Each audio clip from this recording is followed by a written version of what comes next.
বাংলাদেশ ব্যাংকে যেটা ঘটছে সেটা অবশ্যই অনভিপ্রেত।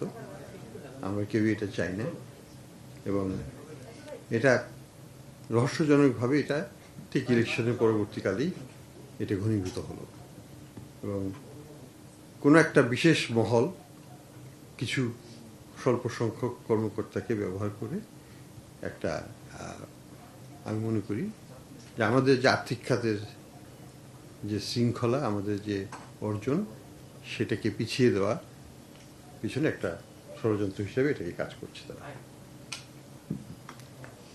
যেসব ইস্যু নিয়ে তারা প্রশ্ন করছে বা লিখছে সেগুলো তাদের আওতাভুক্ত ইস্যু নয়।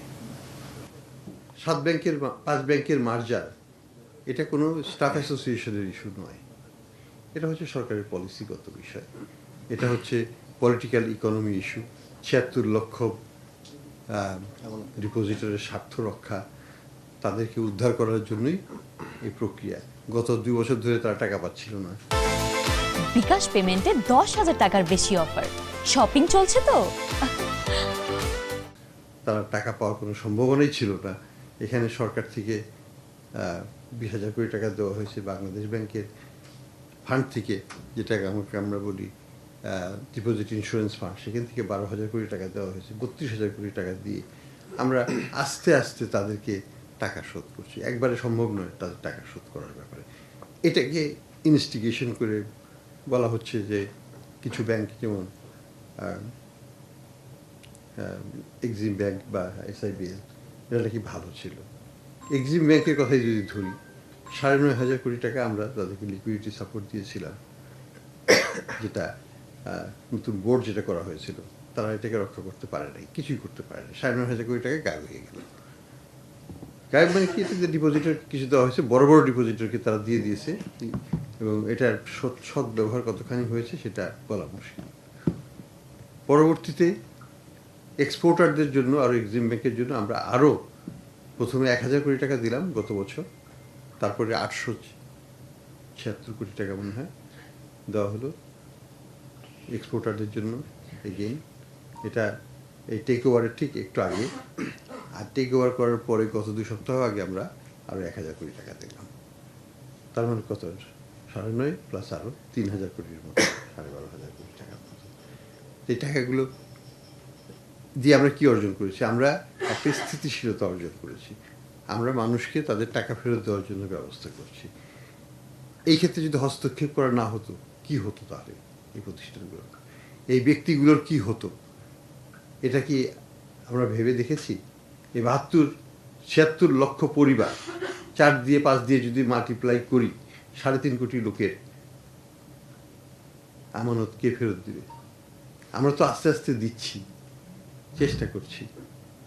এইখানে আমি যেটা মনে করি, যেটা গর্হিত কাজ হয়েছে, সেটা হলো এই আমাদের বাংলাদেশ ব্যাংকের কোনো কর্মকর্তারই কোনো অধিকার নাই এইসব বিষয় নিয়ে প্রশ্ন করার জন্য। এটা তাদের আওতাভুক্ত কোনো ইস্যু নয়, হতে পারে না, কোনো দেশেই কোথাও হতে পারে না, এবং সেই কারণেই আমরা তাদের উপর ডিসিপ্লিনারি অ্যাকশন নিয়েছি। কাজে এটা কোনো হঠাৎ কিছু নয়, এটা কোনো ব্যক্তি স্বার্থের ইস্যু নয়। এটা হচ্ছে একটা প্রতিষ্ঠানকে টিকিয়ে রাখতে হলে প্রতিষ্ঠানের কিছু নিয়মতান্ত্রিক কার্যপ্রণালীকে মেনেই চলতে হবে। আমি যদি চাকরি করি, আমাকে চাকরির বিধিবিধান মেনে চাকরি করতে হবে, না হলে আমাকে চলে যেতে হবে। এটাই তো নিয়ম দুনিয়াতে।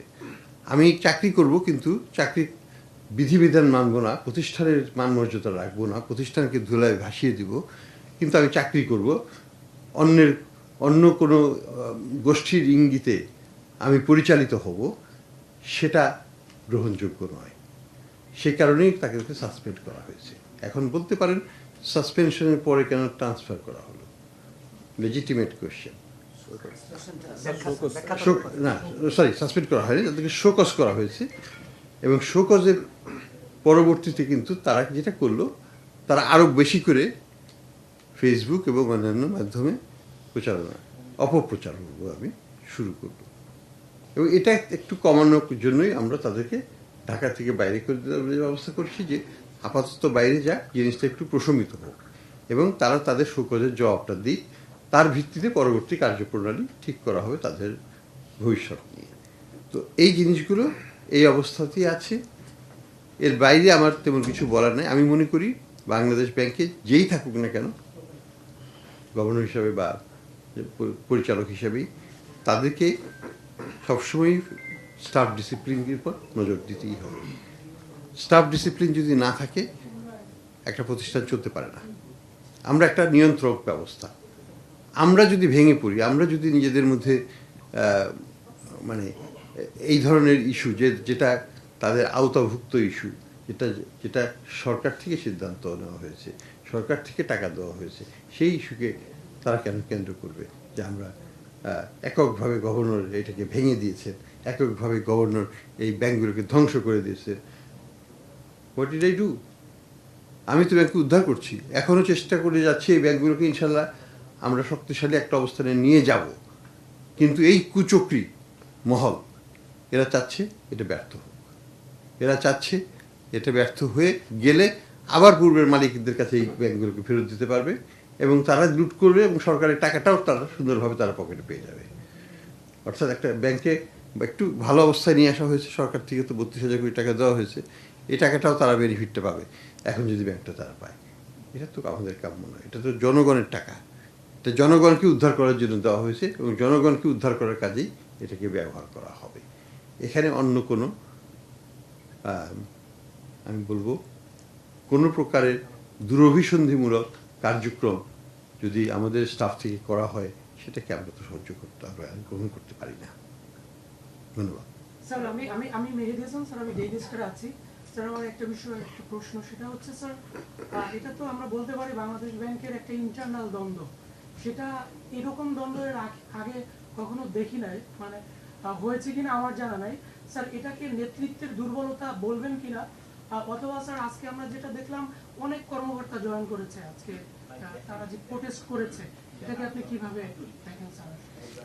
আমি মনে করি যে এটা এক ধরনের অপপ্রচারের মাধ্যমে কিছু সাধারণ অফিসারদেরকেও হয়তো উদ্বুদ্ধ করার, মানে ভুল পথে পরিচালনা করার চেষ্টা করা হচ্ছে এটার মাধ্যমে। এটাকে একটা এক ধরনের অপপ্রচারের মাধ্যমে অনেকেই সময় অনেক ক্ষেত্রে আমরা দেখি গড্ডালিকা প্রবাহে গা ভাসিয়ে দেওয়া। আমি আমাদের স্টাফদেরকে বলবো আপনারা সবাই ব্যাংকের স্বার্থের কথা চিন্তা করুন, আপনারা সবাই দেশের স্বার্থের কথা চিন্তা করুন এবং ভাবুন যে কেন আমি এই ধরনের উস্কানিমূলক কাজের পেছনে সমর্থন দেব বা দেওয়ার চিন্তাও করব। মাননীয় গভর্নর, ওনারা দুটো কর্মসূচি দিয়ে মানে দুটো দাবি উত্থাপন করেছেন এবং হলো তারা যদি দাবি আজকের মধ্যে মানা না হয় আগামীকাল থেকে কলম বিরতির কর্মসূচি ঘোষণা দিয়েছেন। এই বিষয়ে আপনাদের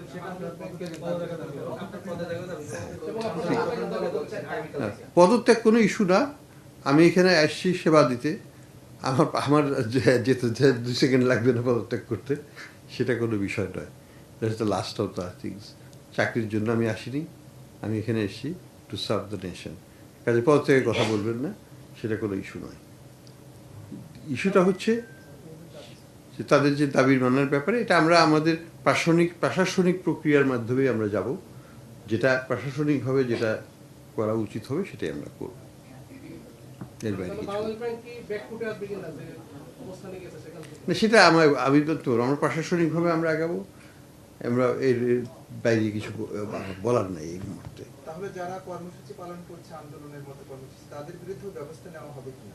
আমি কিছুই বলবো না এখানে, কারণ আমরা আমাদেরকে আমাদের যে আইন আছে, আমাদের যে বিধিমালা আছে, সেই অনুযায়ী আমাদেরকে এগোতে হবে। আমরা এমন কিছু করব না যেটা আইন বা বিধিমালা বহির্ভূত। আরেকটা দাবি, সেটা হলো চুক্তিভিত্তিক নিয়োগ বাতিলের জন্য তারা আগে থেকে দাবি জানিয়ে আসছে, আজকে ওই দাবিটা উত্থাপন করছে। চুক্তিভিত্তিক নিয়োগ বাংলাদেশ ব্যাংকে সবসময় ছিল এবং অন্যান্য সব জায়গায় আছে সরকারে, এটা নতুন কোনো বিষয় নয়। এটা prerogative of the senior management of the bank. এখানে অন্যদের কিছু বলার থাকে বলে আমি জানি না। কোন ডিপার্টমেন্টের নাই চুক্তিভিত্তিক? সব জায়গায় ছিল, আছে, থাকবে। এটা নতুন কিছু নয়। এটা বাংলাদেশ ব্যাংকেও আগে ছিল, এখনও আছে, আগামীতে এখন তো মাত্র নাই, খুব কমই আছে বলবো আমি। এবং সব সব প্রতিষ্ঠানেই আছে চুক্তিভিত্তিক নিয়ম। তো এটা নিয়ে কোনো ইস্যু করার কোনো মানে হয় না। ধন্যবাদ। শেষ করে দেন।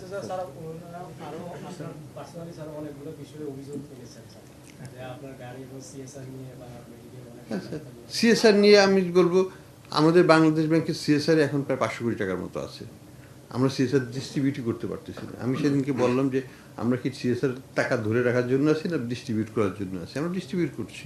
আমরা স্কুল, কলেজ, তারপরে বিভিন্ন চিকিৎসা প্রতিষ্ঠান তাদেরকে দিচ্ছি, আরও দেবো সামনে।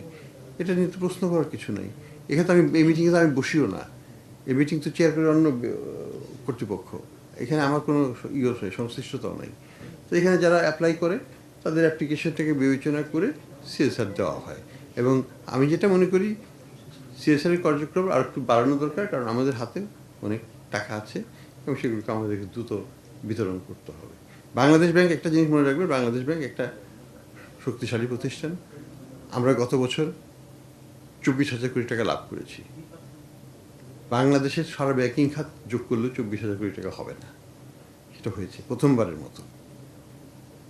এটুকু কৃতজ্ঞতা বোধ আমাদের থাকা উচিত। তারপরেও এটার থেকে 1% আমরা সিএসআরে আসে, সেটা হচ্ছে 224 কোটি, মানে 240 কোটি টাকা। আমাদের ফান্ডে প্রায় 450-500 কোটি টাকার মতো আছে হয়তো। তো এই টাকাটা বিতরণ করতে হবে না, অসুবিধাটা কি? যাক, থ্যাংক ইউ।